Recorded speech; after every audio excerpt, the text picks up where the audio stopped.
성투하세요 영학입니다. 주식 투자를 위한 회계 공부 2편은 다들 보고 오셨나요? 간단하게 복습을 해볼까요? 재무제표는 4 플러스 1이었죠. 재무상태표, 손익계산서, 현금흐름표, 자본변동표 4가지가 있었고 여기에 담지 못한 내용은 플러스 1인 주석의 내용을 담았습니다. 오늘은 비슷하지만 다른 용어, 수익과 이익, 비용과 원가에 대해서 살펴볼 건데요.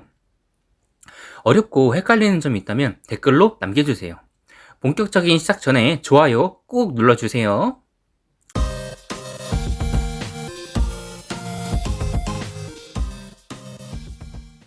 우선 손익계산서의 전체적인 구조부터 살펴보겠습니다. 탑 라인이라고 불리는 매출이 가장 위에 위치합니다. 매출을 일으키는데 사용한 원가가 매출 원가입니다. 매출에서 매출 원가를 빼주면 매출 총이익이 나옵니다. 하지만 우리의 순이익을 구하려면 여러 가지 비용을 더 빼야 합니다. 매출 원가에 이어서 판매비와 관리비가 있습니다. 줄여서 판관비라고 하는데요. 매출 총이익에서 판관비를 빼주면 영업이익이 나옵니다. 지금까지 매출에서 매출 원가와 판관비를 차감해 주어 영업이익이 나왔습니다. 그런데 회사를 운영하다 보면 영업과 관련 없는 이익이나 손실이 나기도 합니다. 영업 외 손익을 반영해주면 법인세 차감 전 순이익이 나옵니다. 자, 이제 바텀 라인까지 거의 다 왔는데요. 이름이 법인세 차감 전 순이익인 만큼 법인세를 차감해줘야겠죠.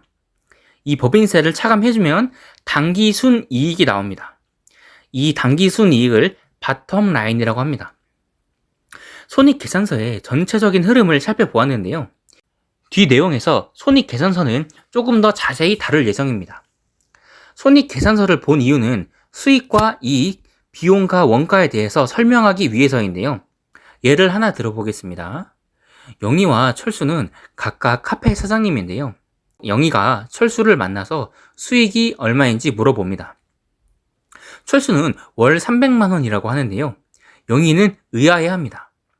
월 300만 원으로는 임대료, 인건비, 원재료비, 수도 가스비 등등을 감당할 수가 없기 때문인데요. 철수는 그거 빼고 300만 원이라고 답합니다. 영희가 말하는 수익과 철수가 말하는 수익은 다르죠. 영희는 수익을 말했고 철수는 이익을 말했습니다. 수익과 이익은 뭐가 다른 것일까요? 똑같은 말 아닐까요? 수익은 기업이 해당 사업을 하며 벌어들인 수입을 말합니다. 신발을 파는 기업이라면 신발을 판매해 얻은 수입이고, 엘리베이터를 수리하는 기업이라면 수리를 해주는 서비스를 제공하고 받은 수입입니다. 수익은 우리가 살펴본 손익계산서의 맨 위쪽에 위치해서 탑 라인이라고 불립니다.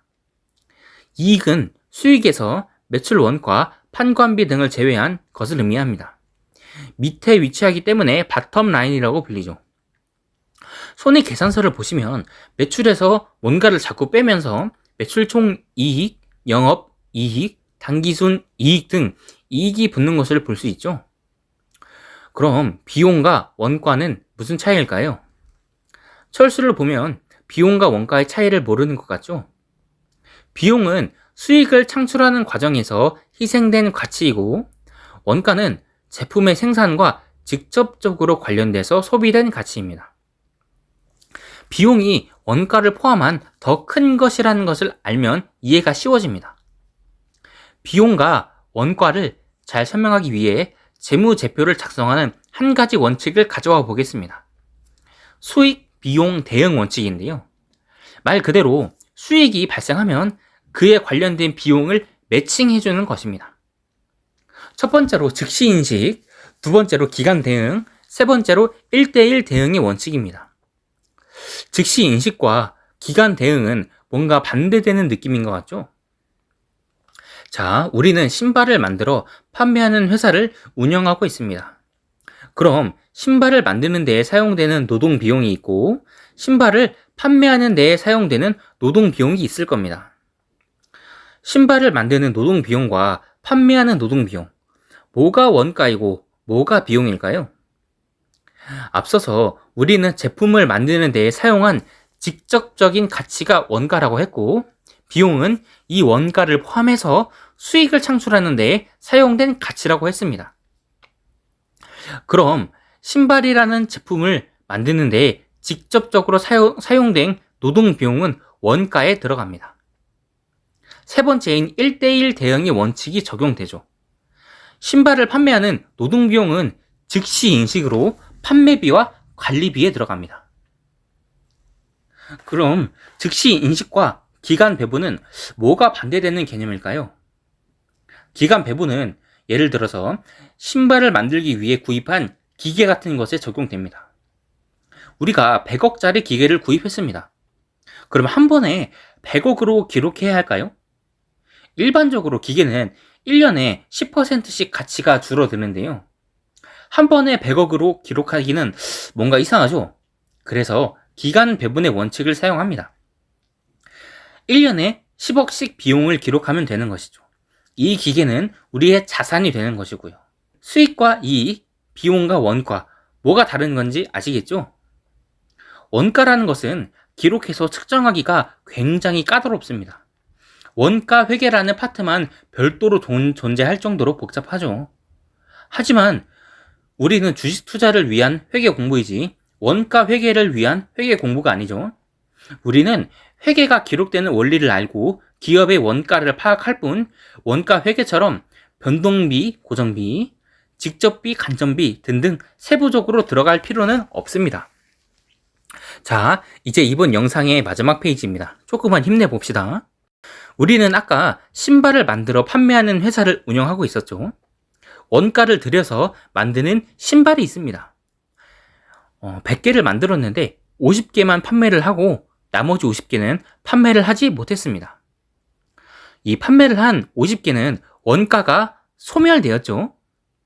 원가를 들여서 신발을 만들었는데 신발이 판매되어 원가가 소멸되었습니다. 그럼 우리 회계 계정에는 매출 원가로 기록되게 됩니다. 나머지 50개는 판매가 되지 않았습니다. 원가가 소멸되지 않고 창고에 신발이 그대로 있습니다. 이 신발은 우리의 기말 재고 자산이라는 항목으로 우리의 자산에 기록되는 것입니다.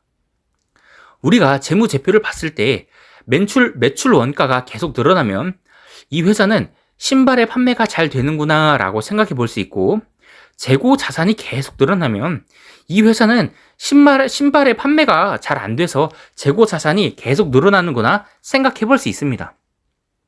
코로나 팬데믹 때 삼성전자를 보면 잘 이해할 수 있는데요.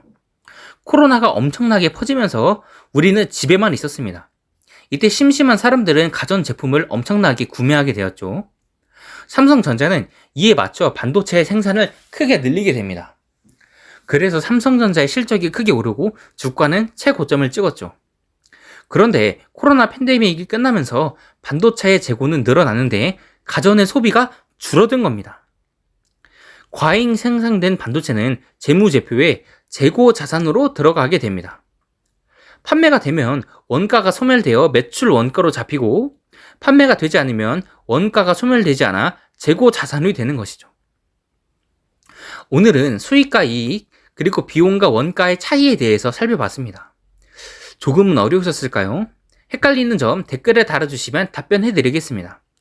주식 투자를 위한 회계 공부 시리즈 더 원하시면 구독하셔서 빠르게 만나보시길 바랍니다. 성공 투자하세요. 감사합니다.